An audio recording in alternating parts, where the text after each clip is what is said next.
Hey everybody, Matt Michaels here, and I'm joined by DJ Impact today. And we are having a really cool experience here because we get to talk with one of the hottest factions on the wrestling scene today, Culture Inc. Now, Culture Inc. comprises of the prodigy of flight, Eli Knight, Hello. the what is it, Malik? The integrator? Yep. Malik Bosede? What's up, everybody? What is it? What's the last name again, Malik? Oh, it's all good. Bosede. Bosede. Okay, all right. Yes, sir. I'm horrible with these names. And then the name that's changing the game, Nick J. Holiday. Gentlemen, it is a pleasure to have you guys here.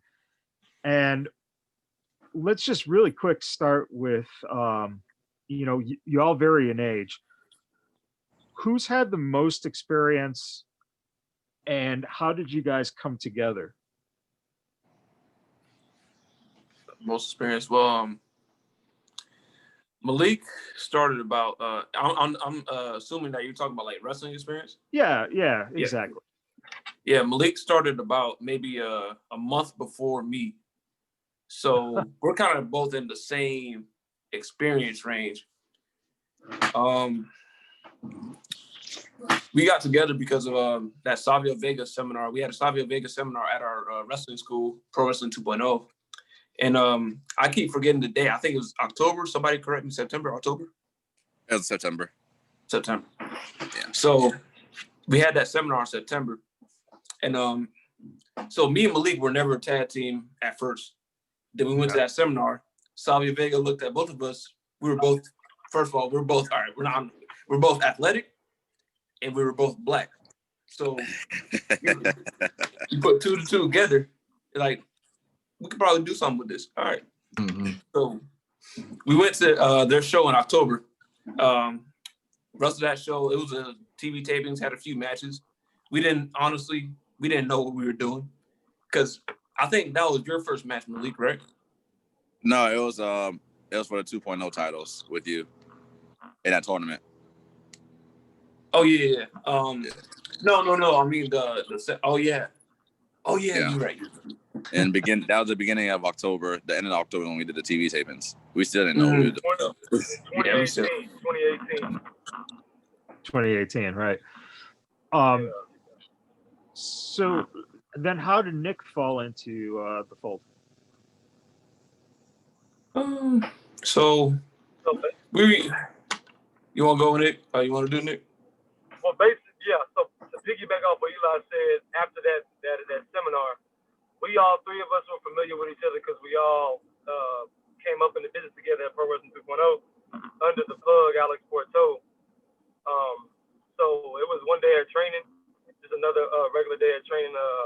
We had just got done with some reps, so I think we was putting some matches together or something. And I think Malik and Eli were put together again, but then I was put together with them. And then once we was put together at their regular training night, we did. I want to say that we did a promo. We did some practice promos, some practice matches, and then after that, Malik had asked me the question if I ever thought about being their manager or whatever, and then I said yeah, and then the rest is history. I think our first show together was at 2.0, I believe, against Broccoli Reyes and Little Ricky, and then we had from there we've been together ever since as a trio.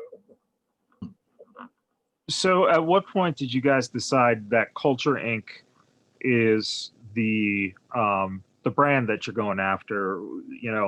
Of course, I'm the white guy here, and it's to me, I really interested in how the Culture Inc.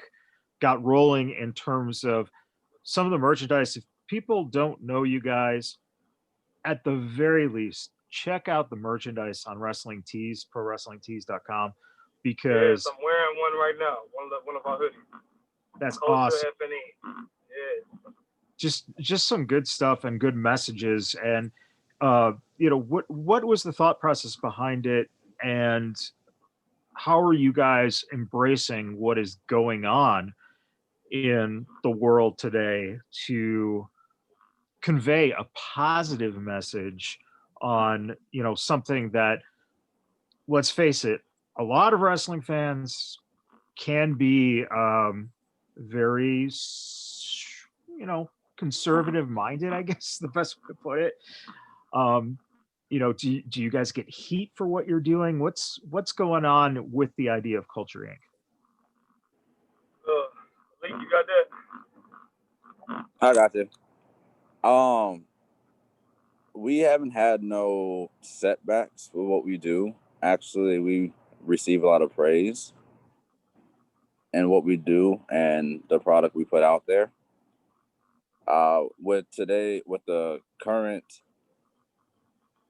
lack of terms, with the current situation in the world right now, we try to bring more enlightenment.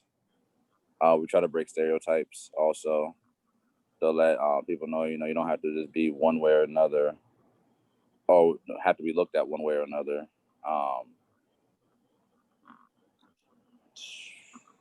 Honestly, I'm kind of lost for words, really, on that one. But just the main core answer is we have no setback, and we just get told to keep going forward with what we do. So we haven't had no backlash. To piggyback off of what Malik just said, we honestly, we get a lot of praise more than I don't think we've ever had any heat based of our gimmicks and our name. To be honest, to put it in good terms, we're basically just a peacekeeping regime. You know what I'm saying? Of three brothers put together to help protect and showcase our culture in the world of professional wrestling. That's a great way to put it. That's beautiful. That's basically all we are. You know what I'm saying? Do you think? Do you think when it comes to getting opportunities, is your pathway towards success as a unit together, or when someone like, Eli, let's say you get a shot at, signing with a company, AEW, WWE, NXT, whatever, would there be, and this is really an odd question, but would you guys band together and be like, hey, we kind of want to go as a package and trying to keep that together? Or would you support just, hey, go take it and, we'll keep this alive on this end? Because when I look at you guys, I think of the brand, which is brilliant. And I think that is something that you guys have going for you that is, leaps and bounds above other people. I would. My bad. Yeah, that's high praise. I appreciate that. I would say, I mean, it's just like, all right, I'll put it in the into like a wrestling thing in a way. Like, if our main goal together, again, is to make it together. But think about like with the Horsemen, the Horsemen protected Ric Flair. He was a man, Mm-hmm.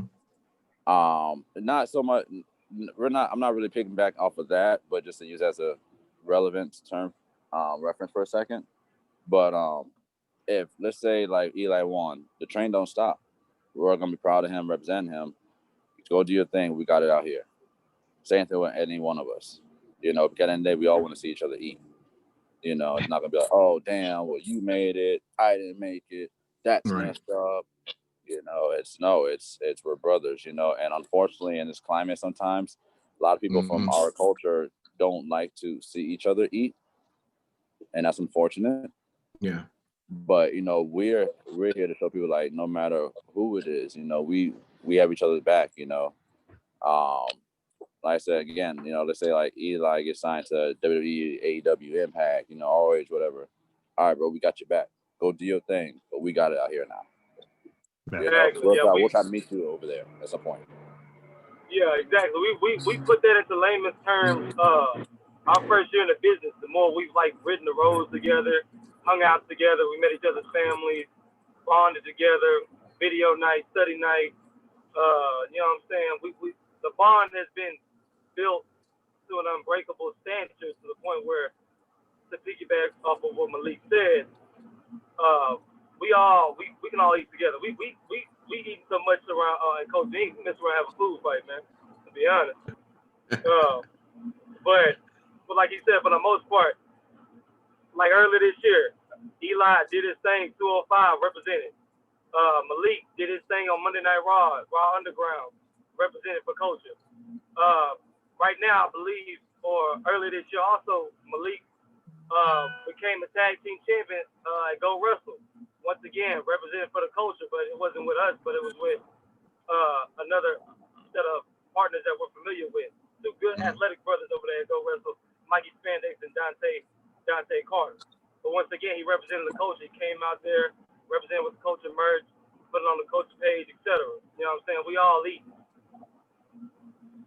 Let me get in there right quick, man. Go ahead. So speaking of mentioning Malik being a part of the Raw Underground in September, also on your birthday, man, I got to ask you, how did you come about that, and how was your WWE experience, man? Oh man, I was in heaven that day. Oh, I'm sure. You know, I was in talks with a talent liaison. Okay. Unfortunately, don't want to really give the name out. Sure. Just so you know, won't make them a target for everybody's email. But Right.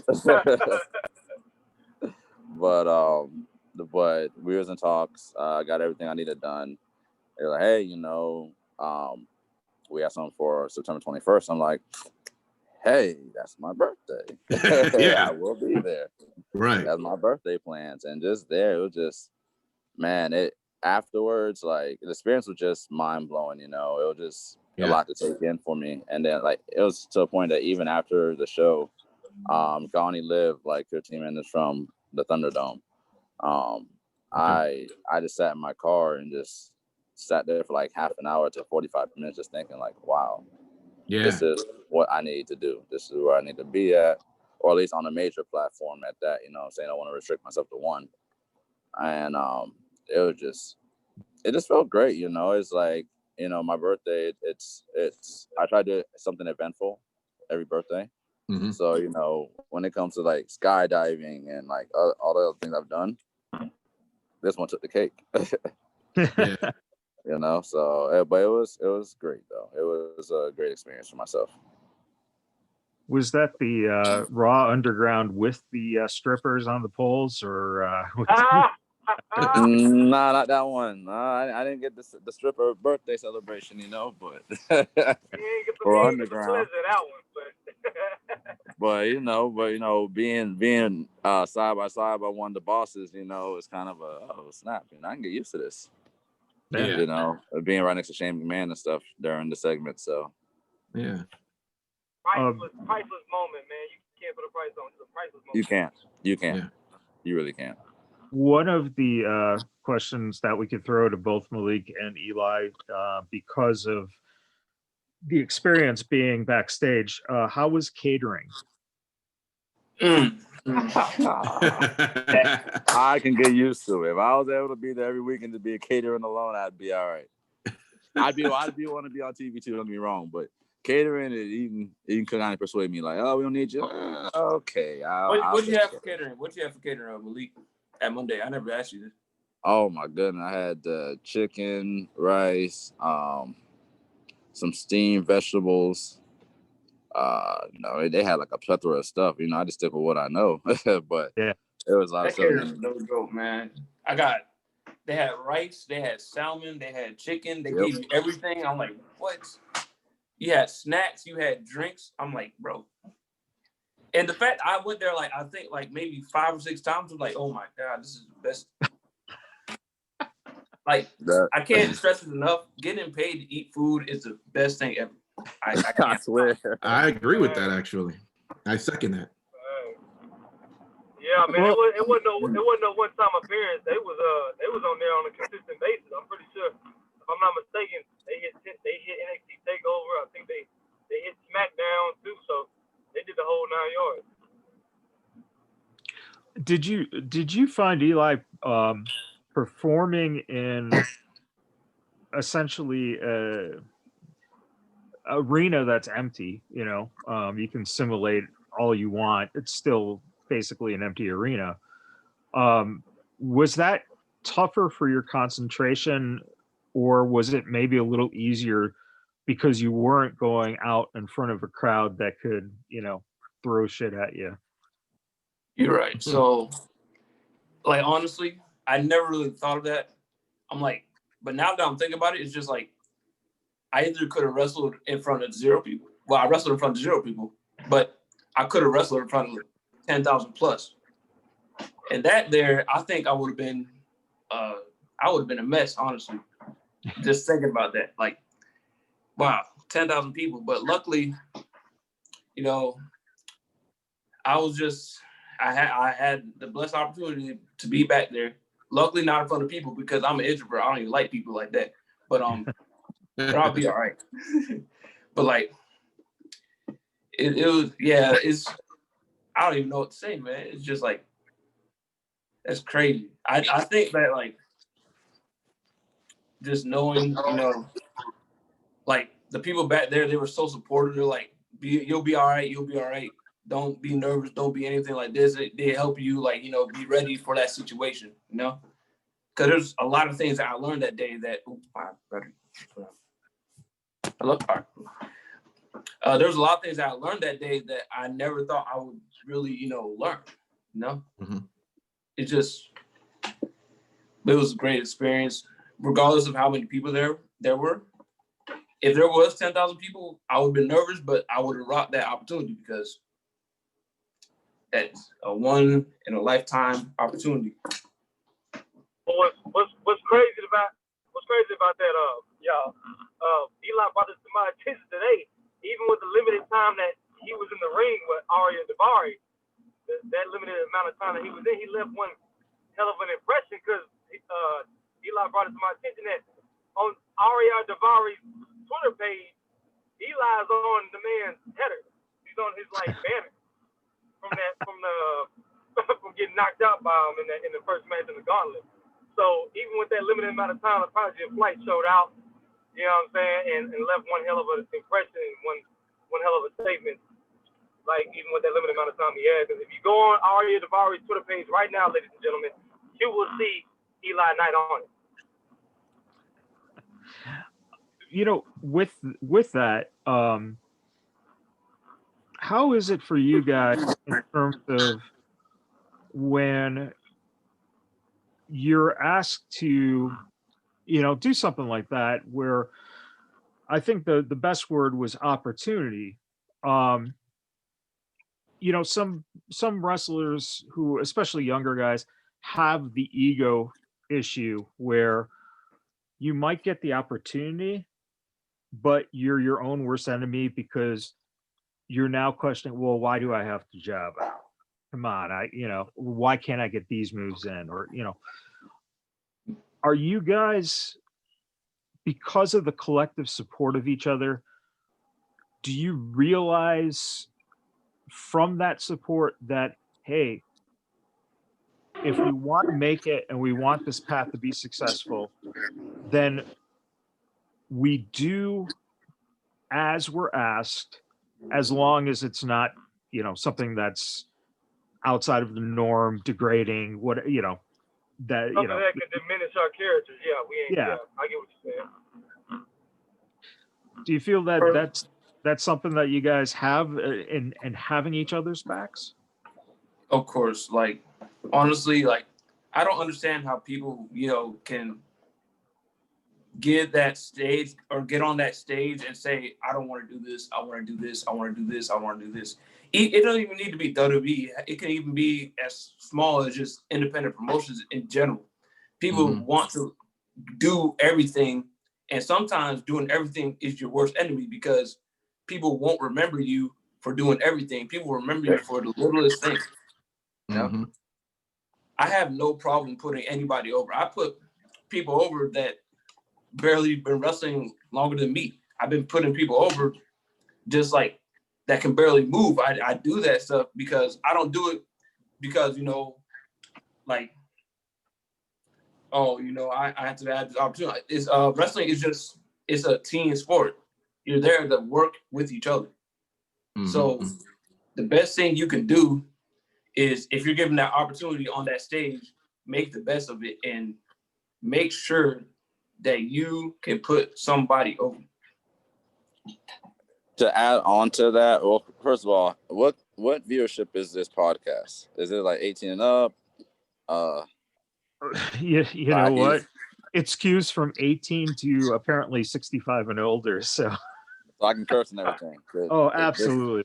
All right, cool. So my best advice is one thing I learned, and it wasn't done to me specifically, but just something that I came across and hearing that as well, is when you get to a major stage, or you given that opportunity, just shut the fuck up. There's just yes sir, no sir, yes ma'am, no ma'am. You know what I'm saying? Thank you for the opportunity. Humble. Exactly. Remain humble. A lot of people, and I see, I can speak for us as well, but I'll speak more so for myself. I've seen a lot of promotions where people that's had less time than me. Oh well, I don't want to do this, or I want to get all this, and it's like, bro, chill. Chill out real quick. You know what I'm saying? There's people that's been in the business longer than me. Oh, and I'm not gonna say, but I've seen them, they suck. But they'll be the first ones to be like, oh, I don't want to put this person over because such and such is like, bro, like, just shut the fuck up. Just work together and that's it. Like, because you can have an ego all you want to, but unless you're like signed names, like, like big top star names, it really don't fucking matter. Exactly. Some people need to just remain humble and be blessed for the opportunity that's presented at hand, because you got thousands of other wrestlers that could just wish that they had a small inch of the attention that you just got. You know what I'm saying? Mm-hmm. So there's no reason to like get big headed and be selfish. Just like appreciate and be humble of the opportunity that's at hand and make the most of it. And that's what the culture is all about. That's what we do. And any opportunity that presents itself. And in our culture in real life, I mean, let's say we talk back to our elders, or for us it would be elders, but we get slapped. Yep. The shit slap out our mouth. You know what I'm saying? Oh like, yeah, hey, you get that switch. You go outside and pick your own switch. Yeah. You know what I'm saying? Then some of them ain't even that generous. They'll get that cable cord and get the hit. Yes. Right. Yeah. So, yeah, I fell victim to that a few times, but I'm woke now.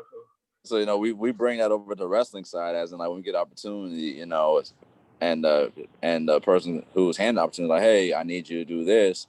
Okay, cool, we got you. How do you need it done? I'm not saying we're kissing ass or nothing, but we're doing what's best for business. And the promoter feels like, with respect, that, hey, this is what's best for business right now, and it's with respect to everything. That doesn't diminish from us. Hell yeah, why not? Yeah. Oh, I need y'all to put somebody over. Okay, cool. We're gonna look good regardless. So that don't matter to us. Yeah. That's why it's called working. Yep. Yeah, that's not being cocky. That's just being woke. All right, we just woke. Right. Yeah, that's a great point, and I think that a lot of people don't understand the difference between being cocky or having a chip on your shoulder as compared to being confident and ready. And that's when it comes to real life and society and what's going on with the world, and a stupid fucking pandemic, on top of everything that's going on. Have you guys been able to participate in any kind of protests over the summer? Oh wow, that's crazy. Yeah. When you asking that, we was able to hit all fronts a little bit, man. We divided and conquered in that aspect, man. The angel of Coach Inc., the female of our group, Kaya Dreams, she was marching up and down the streets of Orlando in one area, or maybe one day. with some other fellow independent workers. I know one specifically, Casey Lennox. She was with her, and then I know for a few days Malik Bosede, he was out there marching up and down the streets of Orlando. Did y'all hit the freeway? I'll tell you my story. Okay, and then for me, I was out here in Houston, Texas. Man, we hit. I seen on the news. I think we hit 65,000 people strong downtown Houston, marching for the for George Floyd being publicly lynched. And the way I look at it, like he literally just got crucified live on camera. You know what I'm saying? For the world to freaking see. So, and then with Breonna Taylor prior to that, we had just had enough. So, it's crazy because when I was headed out, I was with my my aunt and my nieces and nephews. They wanted to go out and march too. They knew it wasn't right. They wanted to be out and take a stand. They felt like, you know what I'm saying, they wanted to be able to tell their kids something down the road. So their aunt wasn't gonna let them go unless I went. So I went, and my aunt and my nephew and my niece, they came out there with me. They were both 12 and 14. They had their little signs. We was out there marching for George Floyd and Breonna Taylor. Yeah. Wow. Well, that's awesome, man. Malik, what was your story? The first march we had here in downtown Orlando was May 29th. I remember I had a show to go to that night in Port Orange at Go Wrestle, where I'm the tag team champion at, and that day I found out about the protest. I was like, I'm going down to the protest. We went to the protest and we marched from like downtown Orlando to like one of the police stations to one. We shut down the highway. Now, I'm gonna tell you right now from experience that I've never felt such a powerful feeling before. A lot of people, I got some disagreements on it. Like people like, oh, y'all shouldn't be protesting. Why y'all shutting down the highways and this and this? That's un-American. It's like, okay, well, Americans, there's a revolution. There's protests. We had the Boston Tea Party. So we, American-wise, we pretty much know how to, come collectively. So revolution will be televised. Exactly. And what we did was OPD actually started shooting tear gas canisters at us, trying to disperse us, and it's Orlando. Yeah. We picked it up and threw it back at them. No, you don't blame Orlando. You picked it up. No. It's not no. It wasn't a blame. I was part of it too. Shoot, to be honest with you. But it was like a little revolution the way, like, no, y'all will hear us. It was like it was so powerful, and it's a point that I had my gear in my car and everything else, and I was supposed to be on a good important segment of the show, but when the promoter and them found out, Kyle Blizzard. And big shout outs to him and everybody at Go Wrestle team. When they found out that I was at a protest, they were actually very proud of me and said that they'd rather me be there than at the show, because that is a real life event. That's something that affects me, affects people, affected the community, affected Black people. So I got a lot of praise for it. But the march in itself, I marched about a couple times, but that first time was very life changing. So, yeah. Nick, what part of Houston are you in? Man, the east side of it. I want to say, if you're familiar with North Shore, Baytown, Pasadena. Baytown, stand up. Yeah, Baytown, stand up. North Road. I'm on the east side over here. I was born and raised out here in Houston, Texas. I graduated from North Shore Senior High, and then when I had graduated, I went to UTSA out there in San Antonio for engineering, but I didn't have no passion in it, so I switched my major, and then I went back and I saw I had got a scholarship from Full Sail that I could still use, so I used that and went out to Orlando, and then right down the street from Full Sail was none other than 2.0. With Alex Porto, and then I met my first day I met Malik. We had this seminar. With Tessa Blanchard, and then I want to say maybe a month later, this tall, bald-headed, big Lanky. ears, lanky, skinny kid that was we did about not 15. know was gonna end up being the future 2.0.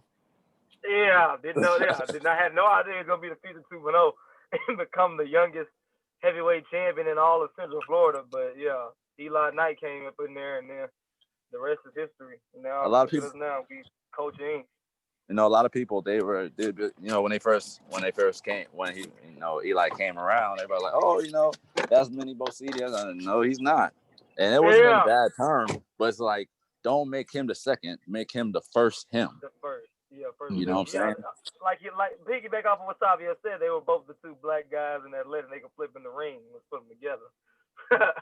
So. And that little motherfucker has some springs on him. So. He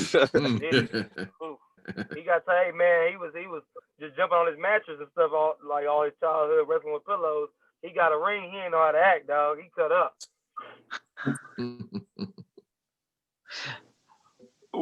I mean, you know, when thinking about that's one aspect of wrestling, the physicality. The character aspect, did anyone ever in training try to put a different character, you know, give you something that was definitely not you? Yes. Can I say it? I want to say it. Go ahead. I want to say it. Go ahead. This guy, and we love him with all our hearts, man. But like I said, he looked at us. He said, "Oh my God, the build, y'all both athletic. I could see y'all brothers being Harlem Heat 2.0." You know Oh my goodness. I was like, "Nah." Wow. We ain't trying. That's high praise. You know what I'm saying? Harlem Heat was a true Booker T and Stevie Ray. They Definitely. did their thing, trailblazers, and they laid the foundation for what, you know what I'm saying, we're trying to take the baton and run with. But come on now, we want to be our own men. But yeah, that was it. They wanted us to be Harlem Heat 2.0. That's exactly what it was. I suppose too that if you think about, you got Harlem Heat and then probably the New Day.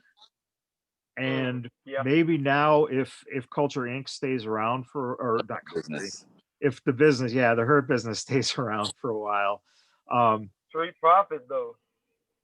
Yeah, well, yeah, you know, well, I think too, that's the other thing. It's, you have some good tag teams, just straight on tag teams like that are just starting. The Profits have, good God, are they talented, you know? Oh, man. Yeah, my God. It's high praise for Dawkins, man, because like I said, I was at Full Sail when this dude was being shuffled around and ain't nobody know what to do with him. And then that new class came in, I want to say of 2016, and in that class they had Montez up in there, man. He was shuffled around too, but I think Norman Smiley or maybe just Triple H put them boys together. We're gonna put y'all together as a tag team, because Dawkins was in 2 tag teams before that. And they just didn't pan out. But then when Montez came, man, that name came, that character came, then the magic came, man. And that's one thing I'm glad WWE didn't do so far. And I hope they don't do it for another 6 years like they did the New Day, and that's break these boys up. Let them keep putting on for the culture on the national stage. And also not, you know, I think what's good is they're not repeating themselves. So they didn't throw them back into like a crime time gimmick, you know. Which you know is very easy for creative to do, because creative sometimes is the most misleading word in pro wrestling, because there's so much uncreativeness with just rehash shit. Say that again. You can say that. You can say that again, because, like, to be honest, like I said, we're woke. We already ready for it, but if it happens, it happens. But to be honest, WWE is where tag teams go to die. And we've seen that. A lot of tag teams go and they get split or they get released, but they, you know what I'm saying, they stay as a tag team, they go do their thing. But for the most part, all these tag teams they got, for the most part, for the last 10 years, they're people that just tag together in one night. You know what I'm saying? And they'll give them the title. So they don't really be pushing too many tag teams that's been together for multiple years. But they're doing that now with New Day and Street Profits, which are, like I said, they putting on for the culture. And in the Hurt Business, they're elevating the mid card, but they need to put these boys in the main title picture pretty soon. Bobby Lashley's the truth. I mean, DJ. are you Yeah. guys excited for seeing, so much of Black talent now being elevated?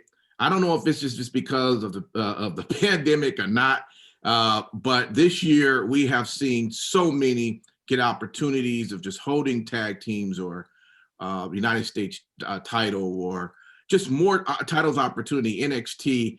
I mean, it's been awesome this year looking at that. Have you guys been really, noticing that and exciting to see that in the business?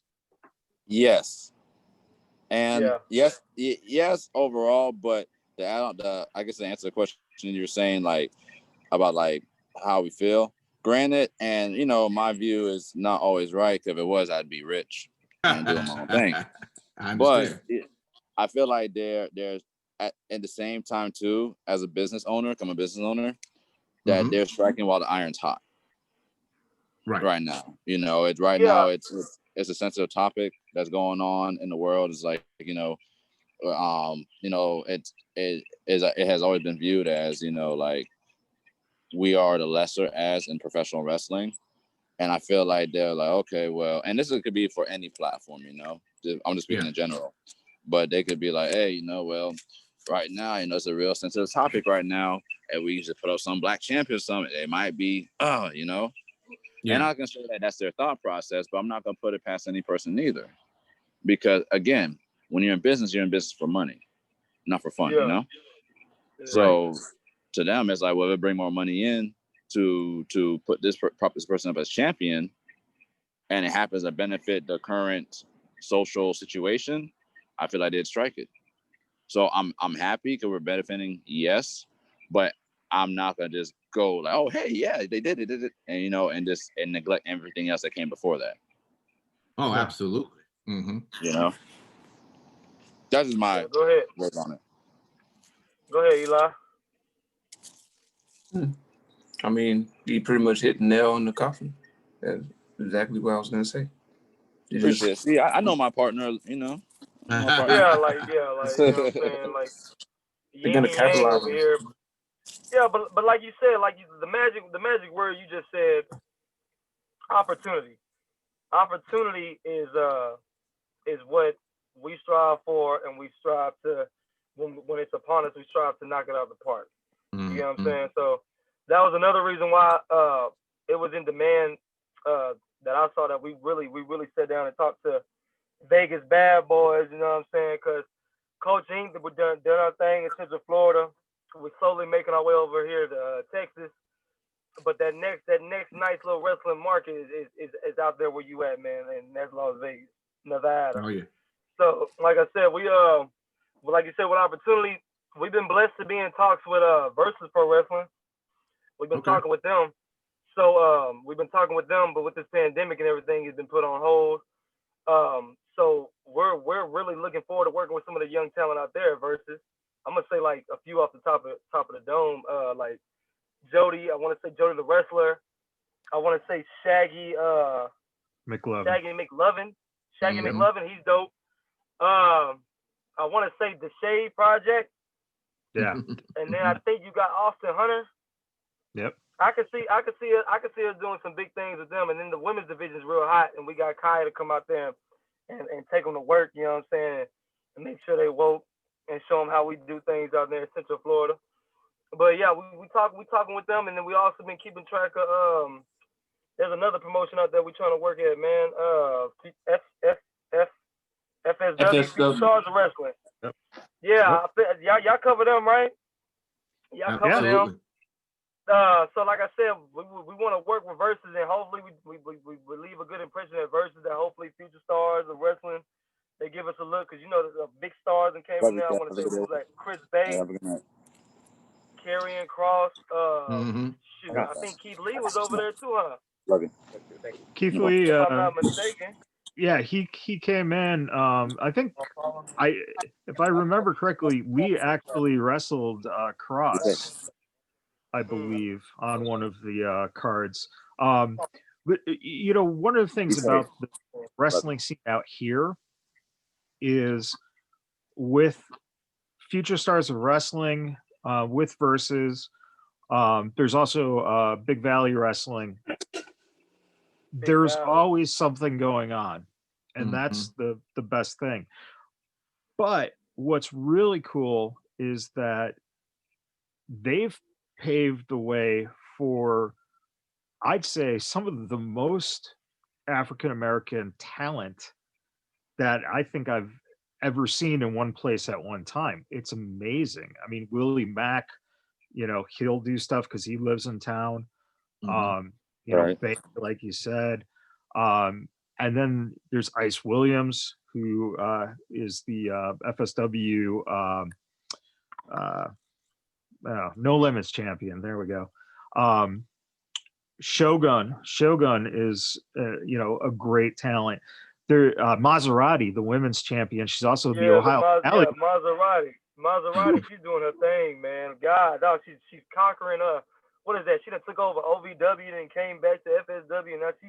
Now she cutting up. Another talent out there, I want to say, is Action Braxton.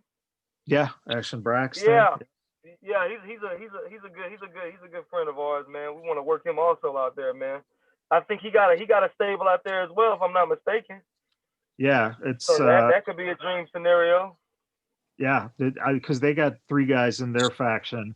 Yeah. So yeah, that would absolutely work. And then there's also another independent wrestler who's wrestled for a long while that has a really good, not only following, but is spectacular in the ring because he's just developed so well over the years, and that's Hyperstreak.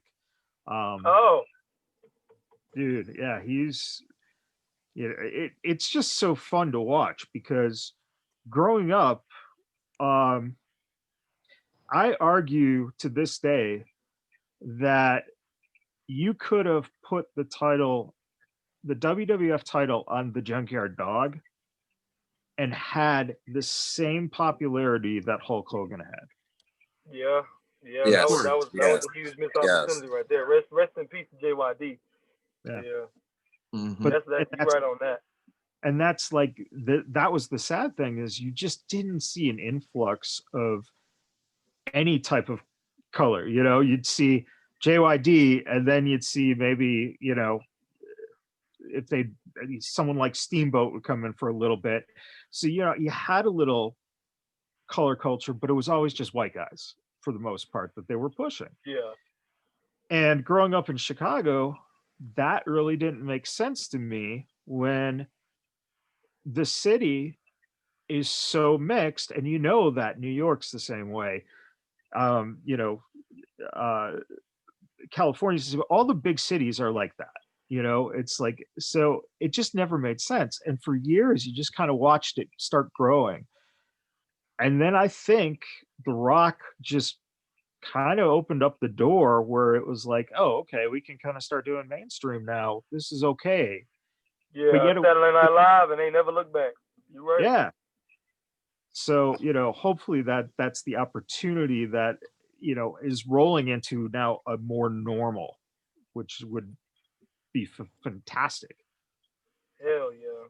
You're right on that. And we want to just continue that foundation, the Rock laid, and JYD and Booker T, and like rest in peace to Viscera, and everything they did, like Mark Henry. Mark Henry still giving back to the culture. Mark Henry gonna be out here in Texas. King Mo as well. Yeah, King Mo as well. Yeah. You know, Farouk, Ron Simmons. You know, a lot of black wrestlers. Booker T. Kamala. I'm gonna say that for WCW. Booker T. Well, Farouk, but Booker T for WCW. Yeah. Mm-hmm. You know, perfect examples. You know, it might have took what 92 to like 98, 99. So 6-7 years for that to come back up. And my dates are correct, but it shows you like it's there, but very sparingly. Well, yeah. and really the funny thing, that's a great example, because you had, you know, Harlem Heat was so popular, and then they broke them up. Yep. Stevie Ray gets to go to NWO, get misused there. Booker's starting to build. And then all of a sudden they take this weird turn and Booker T comes out as GI Bro. That threw me off. I was like, great. Booker T, listen, Booker T is a worker. Booker T gonna make anything work, for me growing up watching him. That's just what it is. But it was just like GI Bro from Harlem Heat. Yeah, that's a hard pass for me. They tried it. But like I said, Booker I'm very T. big on Harlem Heat. Every time we as a team talk about certain stuff, I'd be like, Harlem Heat.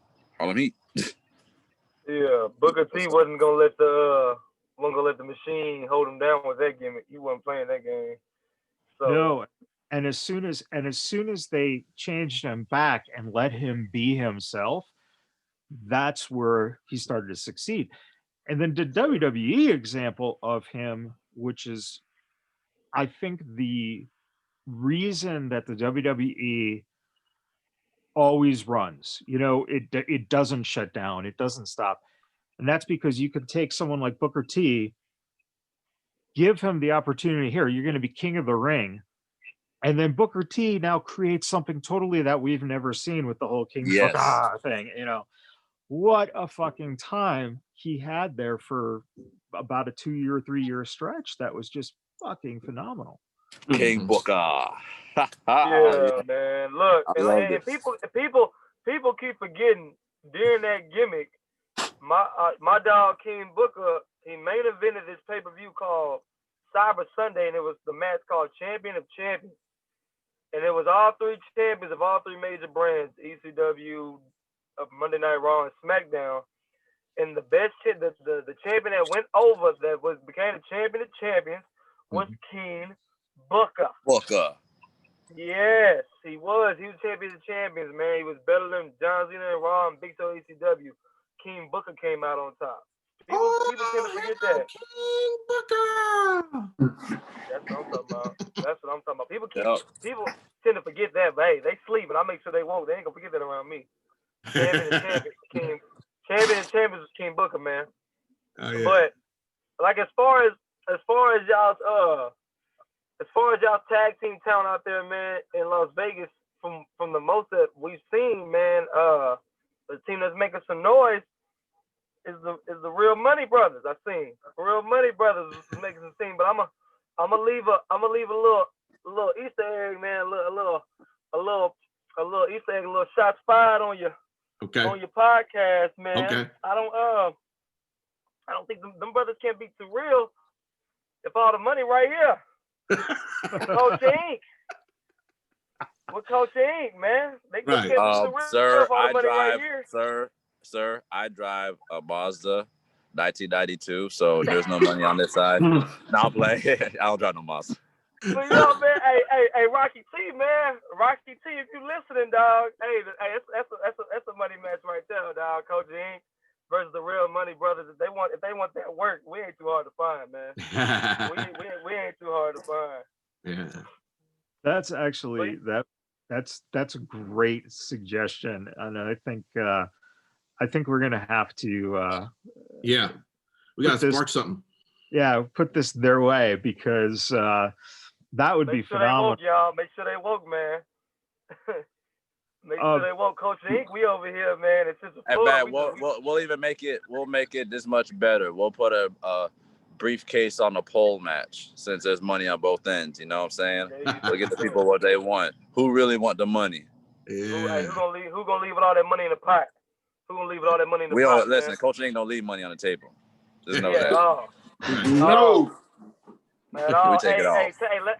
Let them know they can find out the same thing. The Dirty Blondes, the Metros, the Rapture, Task Force. While all of them found out exactly why the future is ours. I think that's that out firsthand. I think that's a beautiful way to look at it. I know, Nick, you're kind of the leader, shall we say, the front man. Malik, you're very versed, very vocal, very talkative. Eli, what's up, brother? I don't talk, I just wrestle, man. That's all. Yeah, he just likes to fight. Hey, Eli just likes to fight. He do all his talking in the ring, man. He do all his talking in the ring. The prodigy of like Eli Knight. He does things no other man for the most part has no business trying to do. You know what I'm saying? He's the real deal. He is honestly that. He is the prodigy of flight, Eli Knight. Yeah, he does all his talking in the ring, man. Anybody want to step up and try and call him out? Oh my lord, don't get in the ring with him. He would run circles around you and then some. Well, how is it for you, Eli, being you know, a 19-year-old? You're still maturing, man. You've got a lot of growth, and you have an amazing ability right now. What do you see yourself needing, I guess, is the question I would have, to step up what you already have, enhance what you already have? I like how you did that. What? Oh, my bad. I like how you did that because his handle is step up. Oh yeah, his handle on Instagram is step up, please, man. He be begging. Yeah. Somebody step up, my please. fault, guys. But yeah, the way you no pun intended, it was a good setup. Yeah. Yeah, so like I know like a lot of people tell me this. It's just one, it's listening to the people that I'm around. You know, I have the ability to train with some of the best wrestlers in the world right now. So I soak in all the knowledge from them and try to incorporate that, and then more. Another way is, you know, I got to be in the gym. So because I'm trying to think. We can't get him out the gym, y'all. We can't get him out the gym, man. Let me talk. No, but like I remember I was at a Go Wrestle show with him. I don't really go to Go Wrestle anymore, but I was at a Go Wrestle show with him. Some ECW guy came up to us. I forgot what his name was. I'm sorry if he ever watched this. I'm sorry. Huh? It's all good. It was Tony DeVito. Okay. Yeah. Vito. Yeah. He came up to me. He's like, "Oh, you're good, kid, but need a little bit more meat on your bones." I'm like, "Oh." And like a lot of people told me that, and I'm like, so all I've been doing really right now is focusing on the gym and focusing on just improving my character. When I started, I was terrible at talking. I could not talk for my life. Sure. And now I feel like I'm way better at talking in a wrestling setting, you know. For instance, when he was like posting those FEW videos, I'm like, man, I actually didn't sound like I was lost or didn't sound stupid. Y'all need to go check it out. Y'all need to go check it out. He cut up. It was our last episode. It's on YouTube. It's at FBW, our home promotion, Fighting Evolution Wrestling. You can catch us every Saturday at 6 p.m.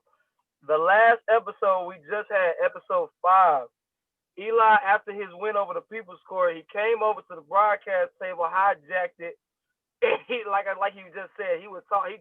He laid that smoke, man. Him and Malik, and they called out the Players Club. Stay woke for that, boy, because that's coming out soon. But like, piggyback off of what he just said, check it out yourselves. If y'all listen to the podcast, he hijacked the commentary table and he called out these dudes. Cause we were just hit. Hey, this is the quote that just came from it. We just came off of our 2 wins. What are y'all doing? Coming off of 2 suspensions. Okay. So yeah, he got on that mic and he cut it up, dog. Y'all need to go check it out. FEW coaching's on there every Saturday 6 p.m. You can find it on YouTube, Amazon Fire. You have to forgive. You have to forgive us at times. Go ahead, Eli. Yeah. Go finish. So basically that's all. Like, I feel like I'm gonna step my game up. Is just stay in the gym, get as big as possible. Because you know, when I started, I was 155. I was 155 pounds, and I was like 6'1", 6 foot. And now I'm about like 188, 87. So I've got my size up better, and now all I need to do is just execute. And I have 3 people in a group to help me grow even more. So that's basically what I've been focusing on. Yeah, That's good to hear, because that is one thing that, like, you look at, like, Chris Bay. One of the best things about Chris is that he got serious about his body very early on. And you just see his body now and you're just like, damn, man, he really looks the part now. And I think that's one of those things, when you're young, you're 155 pounds, you might be able to do some of the coolest shit. But if you start looking the part, then all of a sudden the heads turn, and like everyone starts going, ooh, okay. So that's great to hear, man. And that's exciting to see the potential you have, because think about it, man, at 205 or at 200, damn, or even like 215, you're going to be looking at a future, let's say intercontinental champion, US heavyweight champion type. Oh no, we shoot for the stars. We going. We gonna shoot him to the top. Woo. Woo. Hey, we finna We do appreciate it. We gonna listen. If he gonna be there, want to do it, we gonna make sure he gonna do it the best. Yeah, he got one hell of a support system around him with Coach iinc. He gonna make sure he fulfills his untapped potential to the highest of ceilings. DJ, any final thoughts as we start to wrap up? No, man, I'm glad we had the opportunity to interview you guys, man, talk with you, and I'm very excited to see what you guys have done and what you're doing. Just continue the good work, man. I'm always looking to see when we are on the move, and you guys are definitely doing that, and you definitely get my support, man. You got my blessings, and you know what? We're gonna see you out here, man. We're gonna see the work. We're gonna come and talk with you. We're gonna hang out with you guys. Just keep doing your thing. For sure. Hey, much Appreciate love, that, Impact. BJ. Much respect. That, Much Appreciate the respect. work. Oh yeah. Much respect. Yeah, that's the thing, man. We're trying to change the culture of the wrestling business, one promotion at a time, one city at a time. That's why we're just trying to come out to Vegas and make sure all them boys and girls are woke. Yeah. And like I said, the future is ours. Beware of the culture. And the coolest thing is, you start getting some dates in Vegas. That means that Southern California is a hop, skip, and a jump away. Yep. So you don't waste your time. You're able to go here for a couple days, come back here for a couple days, go over there for a couple days.